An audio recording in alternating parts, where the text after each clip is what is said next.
The threat that I worry the most about vis-a-vis Europe is not Russia, it's not China, it's not any other external actor. And what I worry about is the threat from within, the retreat of Europe from some of its most fundamental values, values shared with the United States of America.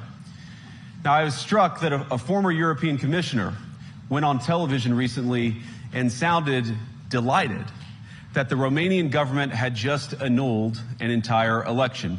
He warned that if things don't go to plan, the very same thing could happen in Germany too. Now, these cavalier statements are shocking to American ears. For years, we've been told that everything we fund and support is in the name of our shared democratic values. Everything from our Ukraine policy to digital censorship is billed as a defense of democracy. But when we see European courts canceling elections and senior officials threatening to cancel others, we ought to ask whether we're holding ourselves to an appropriately high standard. As it turns out, you can't mandate innovation or creativity, just as you can't force people what to think, what to feel, or what to believe. And we believe those things are certainly connected. And unfortunately, when I look at Europe today, it's sometimes not so clear what happened to some of the Cold War's winners.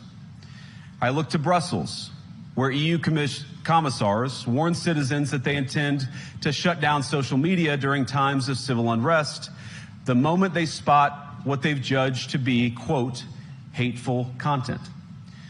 Or to this very country, where police have carried out raids against citizens suspected of posting anti-feminist comments online as part of, quote, combating misogyny on the internet, a day of action. I look to Sweden, where 2 weeks ago the government convicted a Christian activist for participating in Koran burnings that resulted in his friend's murder. And as the judge in his case chillingly noted, Sweden's laws to supposedly protect free expression do not, in fact, grant, and I'm quoting, a free pass to do or say anything without risking offending the group that holds that belief. And in the interest of comedy, my friends, but also in the interest of truth, I will admit that sometimes the loudest voices for censorship have come not from within Europe, but from within my own country, where the prior administration threatened and bullied social media companies to censor so-called misinformation. Misinformation like, for example, the idea that coronavirus had likely leaked from a laboratory in China. Our own government encouraged private companies to silence people who dared to utter what turned out to be an obvious truth. So I come here today not just with an observation, but with an offer. And just as the Biden administration seemed desperate to silence people for speaking their minds, so the Trump administration will do precisely the opposite, and I hope that we can work together on that. In Washington, there is a new sheriff in town, and under Donald Trump's leadership, we may disagree with your views, but we will fight to defend your right to offer it in the public square, agree or disagree.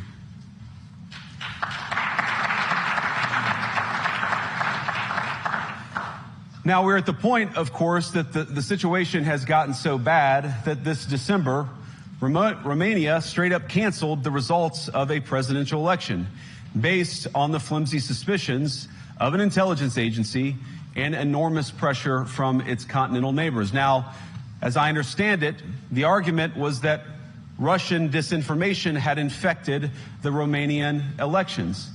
But I'd ask my European friends to have some perspective. You can believe it's wrong for Russia to buy social media advertisements to influence your elections. We certainly do. You can condemn it on the world stage even.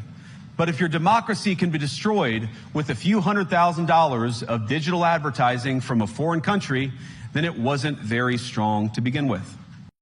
Now again, we don't have to agree with everything or anything that people say. But when people represent, when political leaders represent an important constituency, it is incumbent upon us to at least participate in dialogue with them.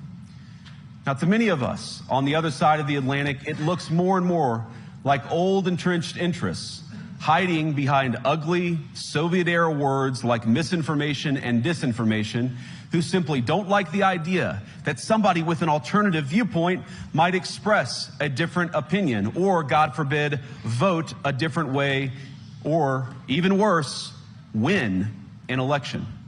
And I believe deeply that there is no security if you are afraid of the voices, the opinions, and the conscience that guide your very own people. Europe faces many challenges, but the crisis this continent faces right now, the crisis I believe we all face together, is one of our own making. If you're running in fear of your own voters, there is nothing America can do for you. Nor, for that matter, is there anything that you can do for the American people who elected me and elected President Trump. You need democratic mandates to accomplish anything of value in the coming years. Have we learned nothing that thin mandates produce unstable results? But there is so much of value that can be accomplished with the kind of democratic mandate that I think will come from being more responsive to the voices of your citizens. You cannot win a democratic mandate by censoring your opponents or putting them in jail. Whether that's the leader of the opposition, a humble Christian praying in her own home, or a journalist trying to report the news. And of all the pressing challenges that the nations represented here face, I believe there is nothing more urgent than mass migration.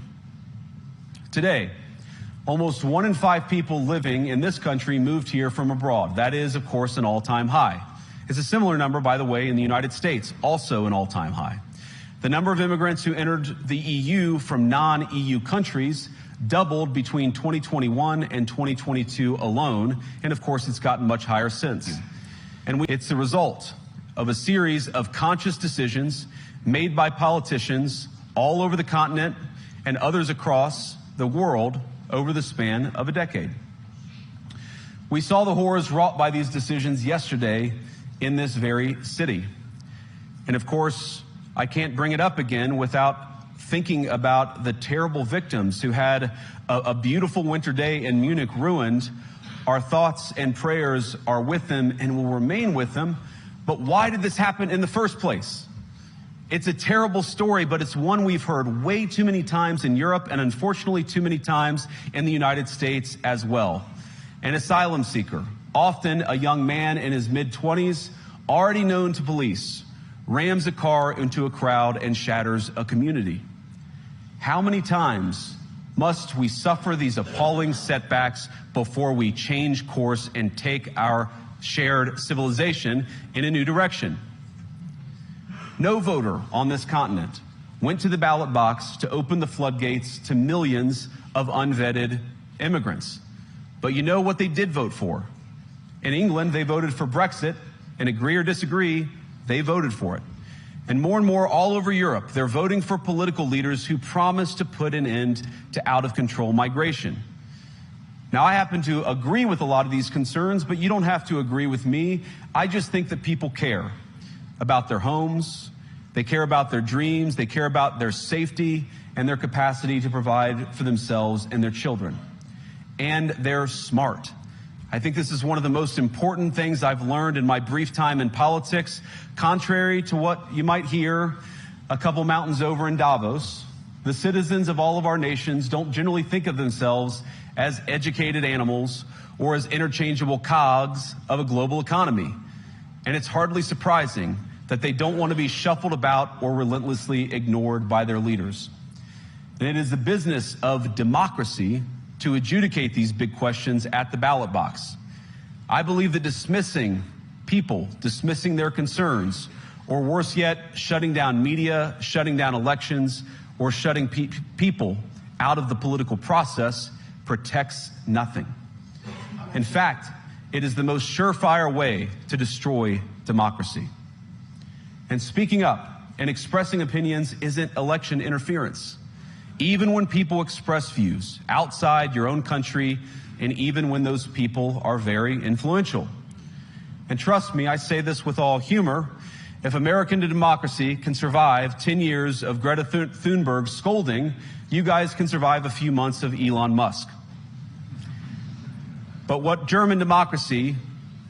no democracy, American, German, or European, will survive is telling millions of voters that their thoughts and concerns, their aspirations, their pleas for relief are invalid or unworthy of even being considered. Democracy rests on the sacred principle that the voice of the people matters. There's no room for firewalls. You either uphold the principle or you don't. Europeans, the people, have a voice. European leaders have a choice. And my strong belief is that we do not need to be afraid of the future. You can embrace what your people tell you, even when it's surprising, even when you don't agree.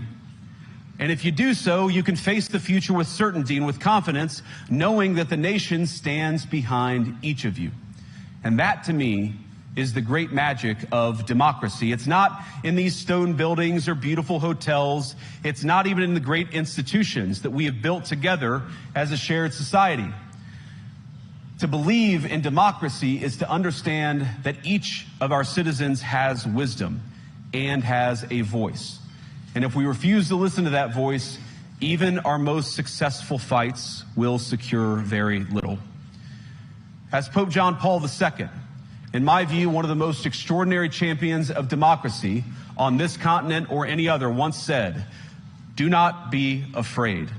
We shouldn't be afraid of our people, even when they express views that disagree with their leadership. Thank you all. Good luck to all of you. God bless you.